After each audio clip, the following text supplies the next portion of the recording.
दोस्तों, सफलता का मुस्कुराता चेहरा तो सभी देखते हैं, पर उसे हासिल करने में हुए पैरों के छालों पर किसी का ध्यान ही नहीं जाता।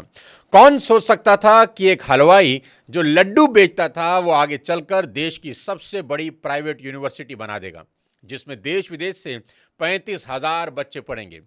आज मेरे साथ हैं लवली प्रोफेशनल यूनिवर्सिटी के फाउंडर चांसलर और आम आदमी पार्टी से राज्यसभा एमपी अशोक मित्तल जी। उनसे बात की कि क्यों पंजाब खाली हो रहा है और सभी विदेश जा रहे हैं, कोई नौकरी की चाह लेकर, कोई पढ़ने की इच्छा लेकर। क्यों पंजाब देश में नशे का हब बनता जा रहा है और देश में एजुकेशन में क्या क्या बदलाव की जरूरत है। साथियों, आज का ये पॉडकास्ट मिसाल है कि अगर कोई इंसान मेहनत करे तो वो जिंदगी में कुछ भी हासिल कर सकता है, कहीं भी पहुंच सकता है। मुझे उनसे बात करके बहुत मजा आया और दिल की सभी बातें उनसे पूछी। एंजॉय करिए आज की इस बेहद खास बातचीत को अशोक मित्तल जी के साथ।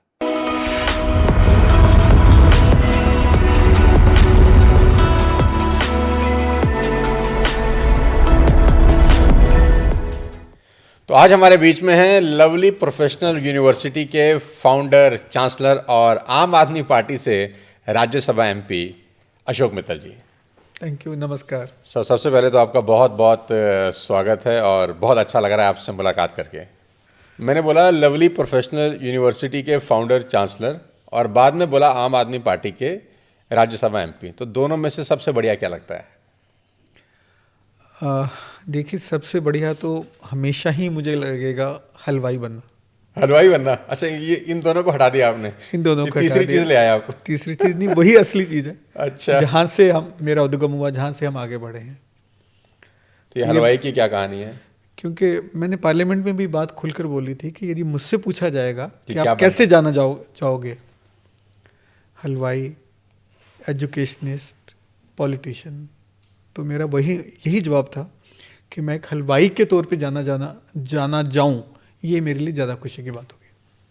मेरा क्वेश्चन मित्तल साहब अभी वही है जो मैंने सबसे पहले पूछा था आपसे कि एलपीयू एक बहुत बड़ा यूनिवर्सिटी आपने खड़ा कर दिया, पॉलिटिक्स में काहे को चले गए? पॉलिटिक्स तो कहते हैं कि क्या कहते हैं, वो कोयले की खदान है कि जो जाए वो उस पर तो रंग चढ़ेगा।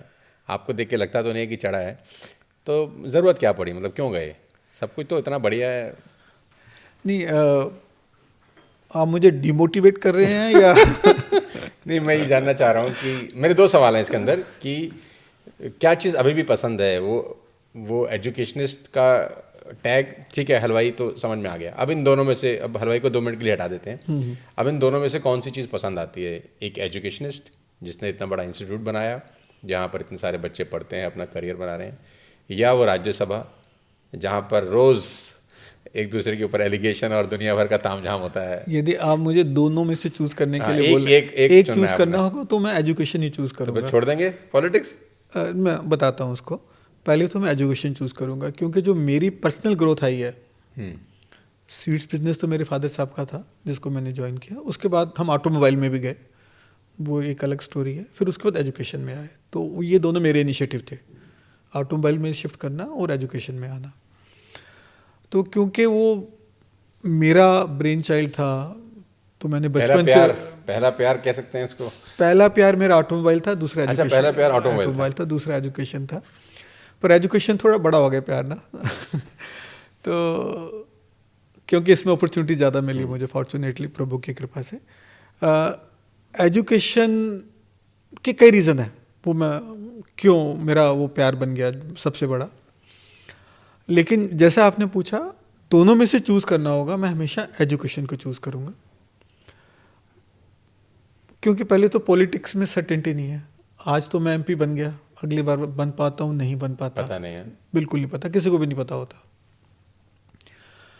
और एक एजुकेशन ऐसा फील्ड है जिससे में रहते हुए भी आप सोसाइटी की पूरी सेवा कर सकते हैं, सोसाइटी के लिए बढ़िया काम कर सकते हैं, यूथ के लिए बढ़िया काम कर सकते हैं, देश के यूथ के लिए, दुनिया के यूथ के लिए।